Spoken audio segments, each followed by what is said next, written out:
Bună, dragilor, și bine ați venit la o nouă citire.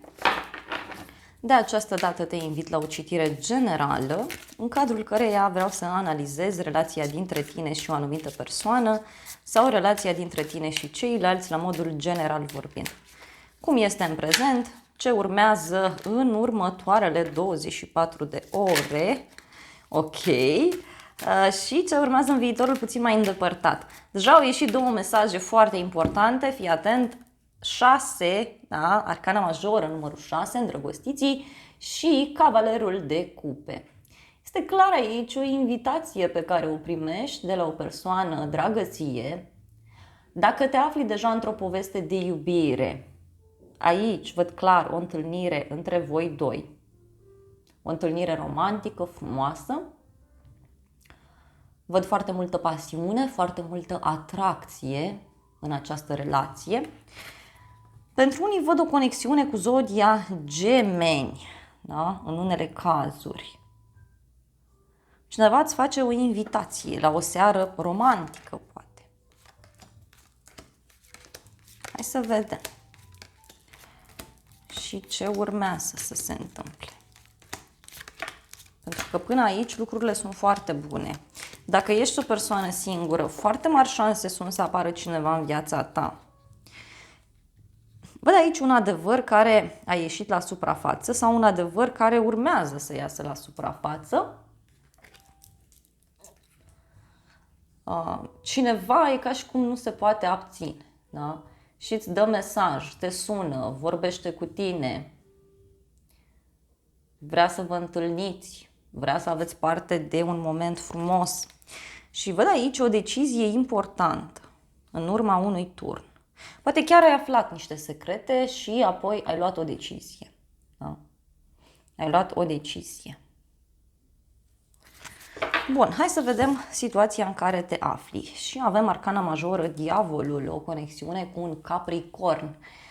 Vezi tu, în acest moment, tu pur și simplu ești foarte atras de planul material.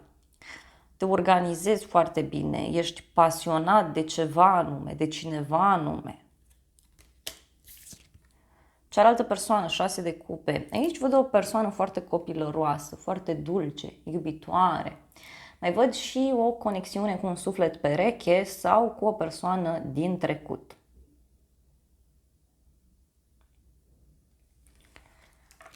Cineva te poartă în suflet, da? Sau pentru cineva trecutul contează foarte mult. Să vedem ce simți tu. Arcana majoră, moartea, o conexiune cu un scorpion. Tu simți că o etapă s-a încheiat în viața ta, fie o etapă în care lucrurile poate nu au funcționat. De asemenea, văd că tu, personal vorbind, treci printr-o perioadă de schimbări, adică schimbări în familie, în casă, în cercul tău de prieteni, într-o relație anume. Dar văd că ai sentimente foarte puternice. Cealaltă persoană, regele de monede. Aici văd o legătură cu o zodie de pământ. Pentru unii, atenție, nu e valabil pentru toți, Taur, Fecioară, Capricorn. Regele de monede înseamnă stabilitate, deci persoana asta simte că se poate baza pe tine sau își dorește ceva foarte serios alături de tine. Își dorește să construiți ceva împreună, o casă, o familie, poate este chiar cineva care este stabil din punct de vedere material. În mintea ta, roata destinului, foarte frumos, deci tu este clar că în acest moment simți totul mult mai profund în jurul tău. Te gândești aici că relația aceasta sau o relație din jurul tău, relațiile cu ceilalți, încep să funcționeze într-o anumită direcție și e ca și cum nu vrei să mai insiști. Vrei să lași totul să se manifeste așa cum trebuie. Dar este foarte intensă această energie de final. Cealaltă persoană, regina de monede, este clar, uite, avem aici o energie de suflete pereche. Regina de monede, regele de monede. Este un moment în care intri în contact cu o persoană care cumva își dorește, da, căsătorie cu tine sau își dorește ceva stabil. Consideră că ești o persoană pe care te poți baza. Mai văd și pe cineva pentru care banii contează foarte mult. Și persoana asta, să știi că te admiră, consideră că ești o persoană specială. Oamenii din jurul tău, în general, te admiră, sunt alături.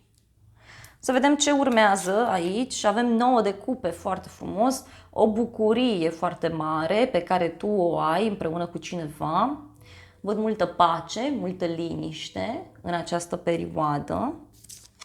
Pentru tine, Marele Preot, foarte frumos, o conexiune cu zodia Taur.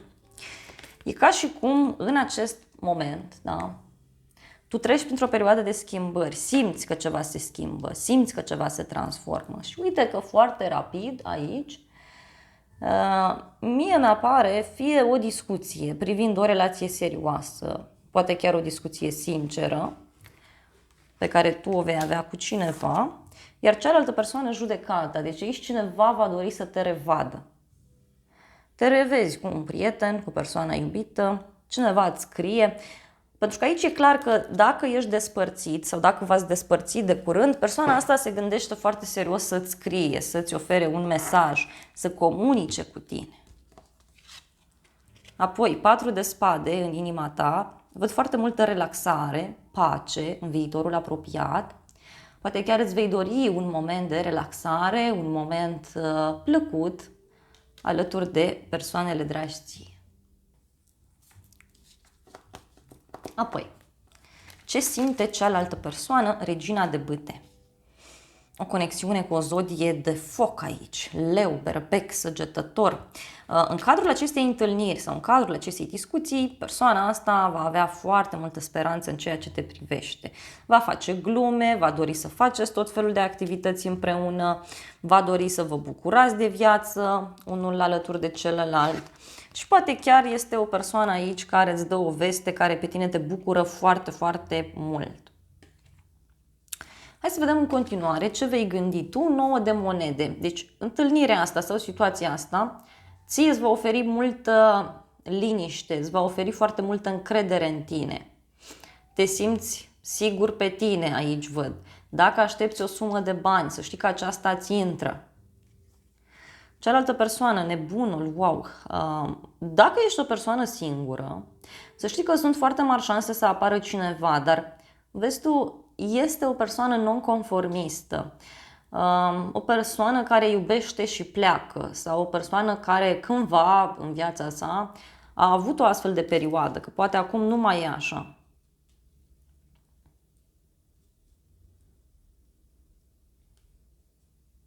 Și să vedem în final, avem 7 de monede. În final, văd aici din nou liniște, această senzație de liniște. Tot 7 de monede înseamnă că în viitorul puțin mai îndepărtat, văd partea feminină că va fi foarte prinsă din punct de vedere financiar sau va urma anumite semne. 4 de bâte pentru tine, în viitorul puțin mai îndepărtat, deci aici, uite, mergi la o nuntă, mergi la o petrecere, mergi undeva anume, da? Ești pregătit pentru ceva, ai o zi de naștere. Cealaltă persoană, regina de cupe, da? O conexiune, mai văd aici cu o zodie de apă, rac, scorpion sau pești. Văd aici o legătură cu o persoană foarte dulce, sensibilă, iubitoare. Este cineva care știe foarte bine ce își dorește. Este o persoană bună pe care tu te poți baza. Apoi, în inima ta vei avea 3 de monede. Văd aici că poate vei face niște activități împreună cu cineva anume. Poate activități în casă, în familie. Și mai văd un grup format din 3 persoane. Deci poate te întâlnești cu niște oameni dragi ție. Da? Cealaltă persoană, eremitul, o conexiune cu zodia Fecioară, mai văd aici. Văd că în viitorul apropiat o persoană din jurul tău devine mult mai matură, mult mai sigură pe ea. Abordează într-un mod mai serios relația, caută soluții. Are niște sentimente mai puternice, iar în mintea ta avem 5 de monede, deci E o senzație de singurătate, de abandon sau e ca și cum spui gata, mă eliberez din situația asta, nu mai vreau să acționez. Împărăteasa avem o conexiune cu zodia Taur sau zodia Balanță. Aici poate să fie un moment în care cineva, deci persoana asta va fi prinsă sau prinsă cu niște activități personale, deci are de rezolvat ceva personal cu o rudă, cu o femeie, da? Însă își dorește ceva serios, ceva stabil cu tine. Dar văd aici că tu te vei simți puțin abandonat, pentru că persoana asta te pune oarecum într-o așteptare. Hai să vedem despre ce este vorba. Da.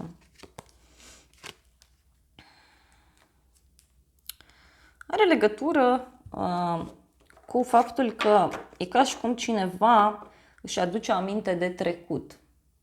Deci veți avea o discuție, da? Reveniți asupra trecutului printr-o discuție.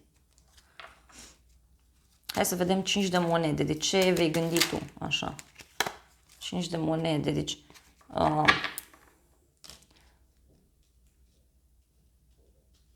pot fi niște cheltuieli aici care apar sau e ca și cum ți se pare ciudat o situație în care te consideri cumva scos din casă. Da? Uite, aici tu ai niște speranțe, da? Și ele poate nu se îndeplinesc chiar acum, da? Dar important este să-ți menții această energie.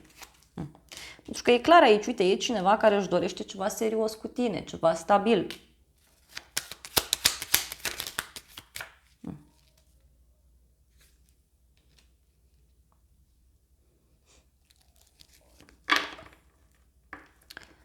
Este aici cineva care, uite, e ca și cum își dorește un copil, își dorește un proiect, își dorește ceva stabil, serios, lucrează la asta.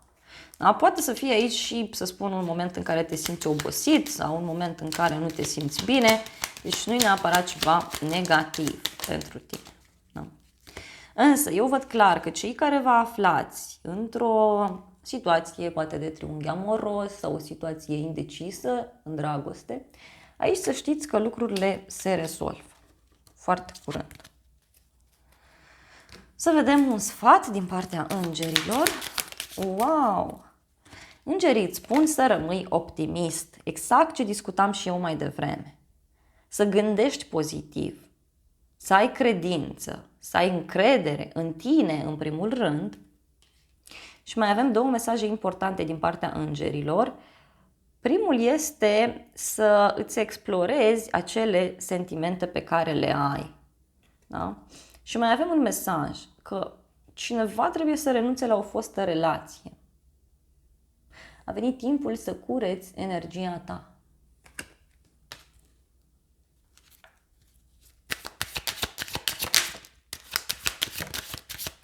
Sau să lăsați trecutul în urmă. Poate chiar la acest lucru lucrează persoana asta sau va lucra, să renunțe la trecut, să renunțe la niște obiceiuri, să renunțe la ceva anume. Pentru că eu văd aici foarte multă atracție. Iar pentru cei singuri este clar că sunt șanse să apară o nouă persoană. Sau poate îți place foarte mult ceea ce faci, posibil și acest lucru.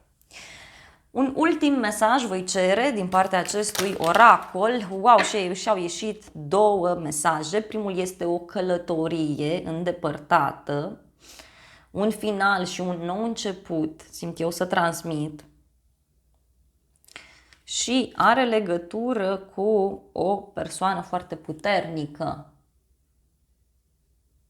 Persoană foarte sigură pe ea, cineva care ia atitudine și este vorba despre o parte masculină.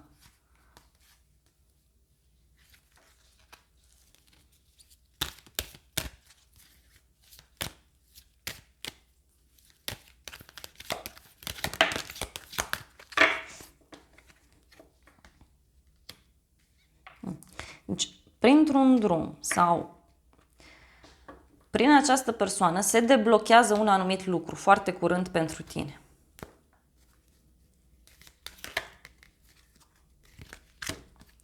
Și ceva legat de o gelozie, da? Cineva posibil să reacționeze într-un mod ciudat. Și din nou, un final și un nou început. Deci, dragilor, aici se hotărăște ceva cu siguranță, da? Cu cu siguranță, și se întâmplă ceva ca prin magie, pur și simplu. Dragilor, acestea au fost previziunile de această dată. Eu îți mulțumesc pentru atenție, te îmbrățișez cu drag și te rog să-mi scrii în comentarii dacă ai rezonat sau nu cu aceste mesaje, pentru că, așa cum am spus, este o citire generală, fără timp. De asemenea, te invit cu drag să te abonezi, să apeși clopoțelul, apasă butonul de like, funcții gratuite pentru toți și să ne revedem cu bine și data viitoare. Eu îți doresc să ai parte de o zi sau de o seară cât mai frumoasă.